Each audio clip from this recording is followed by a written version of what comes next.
অতি লোভের ফল। গরমটা বেশ জাঁকিয়ে পড়েছে। পশুরাজ সিংহ হন্যে হয়ে শিকারের সন্ধানে সারাদিন ঘুরে বেড়াচ্ছে, কিন্তু সকাল থেকে এখনো পর্যন্ত তার কপালে কিছুই জোটেনি। গরমে, খিদে, তেষ্টায় পশুরাজ তো একেবারে হাঁপিয়ে উঠেছে। হঠাৎ তার চোখে পড়ে গেল সামনে দিয়েই একটা খরগোশ দৌড়ে যাচ্ছে। সঙ্গে সঙ্গে এক লাফে গিয়ে সে খরগোশটাকে ধরল। তারপর যেই খরগোশটার ঘাড় মটকাতে যাবে, তখনই তার নজরে পড়ল একটু দূর দিয়ে একটা হরিণ ছুটে যাচ্ছে।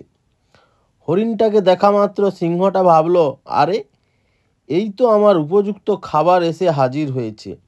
এইটুকু একটা পুচকে খরগোশে তো আমার পেটের একটা কোনাও ভরবে না।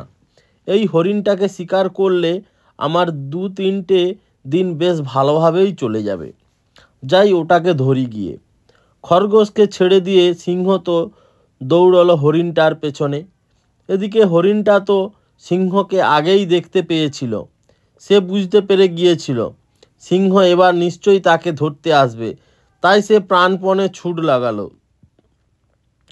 সিংহটা তো অনেকক্ষণ ধরে হরিণটার পেছন পেছন দৌড়ে গেল, কিন্তু হরিণটা দেখতে না পেয়ে ঘন জঙ্গলের আড়ালে চলে গেল। সিংহটা আর তার পাত্তাই পেল না। সিংহটা হতাশ হয়ে ভাবল, না, আমার কপালটাই দেখছি আজ খারাপ যাচ্ছে। যাক, কি আর করা যাবে, যাই ফিরে গিয়ে ওই খরগোশটাকেই খাই। এই ভেবে সিংহ তো খরগোশটাকে যেখানে ধরেছিল সেই জায়গাতেই ফিরে এলো। কিন্তু খরগোশ তো আর এমন বোকা নয় যে সিংহের পেটে যাওয়ার জন্য সেখানে বসে অপেক্ষা করবে।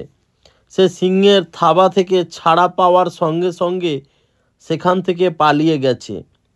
সিংহ যখন ফিরে এসে দেখলো খরগোশটাও নেই, তখন তো তার আর দুঃখের সীমা রইল না। তার সঙ্গে নিজের বুদ্ধির দোষও দিতেও ছাড়ল না সে।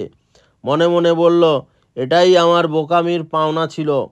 খরগোশটা যখন হাতে এসে গিয়েছিল, তখন সেইটাকে আমার আগে খাওয়া উচিত ছিল, কিন্তু বেশি লোভ করতে গিয়ে আমার এদিক ওদিক দুদিকই গেল। তো বন্ধুরা, এই গল্প থেকে আমাদের শিক্ষা নেওয়া উচিত, হাতের কাছের জিনিস ফেলে দূরের জিনিসের লোভে ছোটা উচিত নয়। এই থেকেই কিন্তু সিংহ তার দুটো খাবারই হাত থেকে বেরিয়ে গেল। তো বন্ধুরা, যদি গল্পটি ভালো লেগে থাকে অতি অবশ্যই চ্যানেলকে সাবস্ক্রাইব করবেন এবং লাইক, কমেন্ট, শেয়ার করতে ভুলবেন না। ধন্যবাদ।